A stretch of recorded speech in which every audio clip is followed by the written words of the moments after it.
থালা বাসন হাড়ি পাতিল কেন ধুইতাছো? থালা বাসন হাড়ি পাতিলে ময়লা লাগে রয়েছে, কালি লাগে রয়েছে, এই জন্য ধুইতাছি। সমস্যা কি? তোমার হাত পা এত সুন্দর, তোমার শরীরটা এত সুন্দর, এই কালি সেলি মাখা থালা বাসন ধুলে তোমার হাত পা কালো হয়ে যাবে না? এই, আমার তো বিয়া শাদী হয়েই গেছে, এখন আমার হাত কালো হইলে কি শরীর কালো হইলে আমি কি আরেকটা বিয়া করবো যে আমার ফর্সা থাকতে হইব, সুন্দর থাকতে হইব? খবরদার হ্যাঁ না, তুমি মুখ দিয়ে অন্য কাউকে বিয়ে করার কথা ভুলে উচ্চারণ করবা না। তুমি শুধু আমার।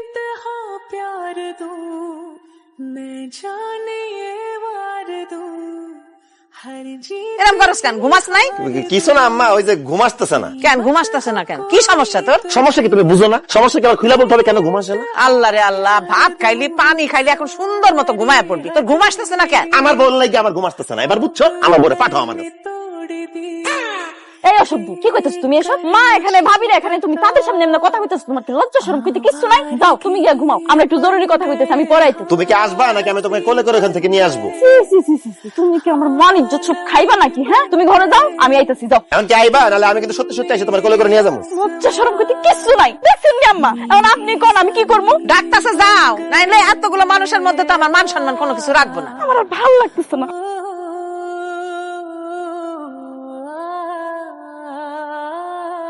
আম্মা বইয়ে রয়েছে, ভাবিরা বইয়ে রয়েছে, এখন তারা আমার ব্যাপারে কি মনে করতেছে? দূর, যে যা খুশি তাই মনে করো। আমার এত সুন্দরী বউ থাকতে আমি একলা বিস্তায় বসে ছটফট করবো না? তোমার কে কইছে বিছার মধ্যে একলা একলা ছটফট করতে? তোমার তো আমি কইছিলাম 10টা মিনিট থাকো, আমি আইতাছি। এই 10 মিনিটে কি তুমি মরে যেতা?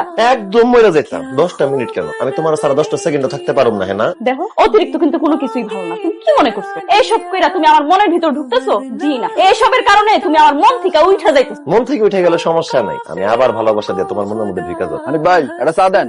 আরে ভাই, আরে আপনি কি ভাবতেছেন? বইয়ের কথা ভাবতেছি ভাই, বইয়ের কথা ভাব। এমন ভাবে কইতেছেন বউয়ের কথা ভাবতেছি, মনে হয় আপনি বিদেশে থাকেন, আপনার বউ দেশে থাকে। আরে আপনার বাড়ির পাশেই তো চায়ের দোকান, এইখানে পয়সা বউয়ের কথা ভাবার কি দরকারটা আছে? ভাবনার অনেক কিছু আছে রে ভাই। 1.5 ঘন্টা যাবত আমি আমার বইয়ের চেহারাটা দেখি না। আল্লাহ জানে আমার বউটা কি খাইতেছে, কি পড়তেছে, কি করতেছে, কার লগে কথা কইতেছে। উফ, কত ভাবনা যে মাথায় আসতেছে ভাই। আরে ভাই বাদ দেন তো, আমার চা দেন। আচ্ছা, তুই যে আমার দোকানে আইছস, আমার বাড়ির সামনে দিয়ে আইছস? না না না, আমি তো আপনাকে বাড়ির সামনে দিয়ে আসি নাই, আমি রফিকো বাড়িতে গেছিলাম, ওকে বাড়ি থেকে আইছি। ইস রে, তুই কেন আমার বাড়ির সামনে দিয়ে আইলি না? তাহলে আমার বউয়ের লোক তোর দেখা হইতো, আমার বউয়ের খোঁজ খবর তোর থেকে পাইতাম। এখন তো বউরে ভাবনা ছাড়া কোনো উপায় পাইতেছি না। ভাই আপনি সারা দিন বসে আপনার বউয়ের কথা ভাবেন, আমার কোনো সমস্যা নাই, আপনি আমার চা দেন, আমার মাথাটা দুঃখ। হ্যাঁ না, কি করো? তুমি কি কানা দেখো না রান্না বান্না করতেছি? আর তুমি না একটু আগে দোকানে গেছিলা, আবার বাড়িতে আইছো কেন? আর ধুর, 1.5 ঘন্টাকে দোকানে গেছি, এতক্ষণ কি তোমার না দেখে থাকতে পারি? এই জন্য দোকানপাট বন্ধ করে তোমার দেখতে বাড়িতে চলে এসেছি। এইভাবে ঘন্টা ঘন্টা তুমি যদি বাড়িতে আসো, তোমার ব্যবসা বাণিজ্য তো চাঙ্গে উঠবে। এই যে কাস্টমাররা এসে যদি দেখে যে দোকান বন্ধ, তখন কি ব্যবসা বাণিজ্য হবে? বুঝছি, শুধু তো না খেয়ে মরবো। তুমি কথা বলো না তো আম্মা, তোমার একটা ব্যাপার আমি কিছুতেই বুঝতেছি। তোমার শরীরটা খারাপ না, তুমি অসুস্থ না, এমন না তুমি লুলাপঙ্গ হয়ে বাড়িতে পড়ে আছো। তুমি প্রতিদিন আমার বোর্ডে রান্না কেন করো? তুমি রান্না করতে পারো না? এটা তুই কি কইতাছিস? তুই আমার আপন পোলা না সৎ পোলা? বোর জন্য তোর এত পীড়িত, আমার জন্য কোনো পীড়িত নাই? আরে তোর বিয়ে করাইছি কিসের জন্য? বোর হাতে রান্না খাওয়ার জন্য তো না? তোর বউ থাকতে আমি কেন রান্না করতে যাব? তুমি রান্না করবা, কারণ আমার বউ আগুনের পাশে থাকতে পারবেন না। এই চুপ করো, আমি আগুনের পাশে থাকলে সমস্যা। হ্যাঁ না, তোমার তো আমার মানুষ মনে হয়, তোমার আমার মনে হয় আনাম মোমের। মোম যেরকম আগুনের পাশে থাকলে গইলা যাবে, তুমিও তো আগুনের পাশে থাকলে আনাম থাকবে না, গইলা যাবা।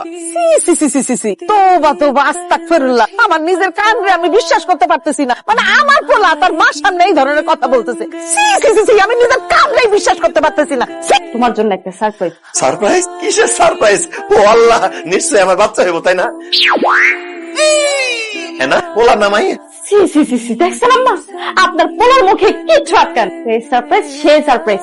আব্বা তুমি দাও তো সারপ্রাইজটা। শুনো জামাই, সারপ্রাইজটা হইতেছে বিদেশ যাওয়ার একটা ভিসা রেডি হয়ে গেছে। ভিসা রেডি হয়ে গেছে মানে? কি কোন আব্বা, এই বয়সে আপনি বিদেশ যাবেন?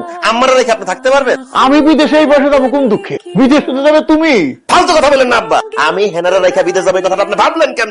অবশ্যই তার বিদায় যাওয়া লাগবে। তুই এই দেশে থেকে কোনো কিছু করতে পারবি না। আরে তুই দোকানের মধ্যে দোকানদারি করিস, 1 ঘন্টা পর পর তুই বাড়িতে আসিস কেন? হেনারে দেখার জন্য।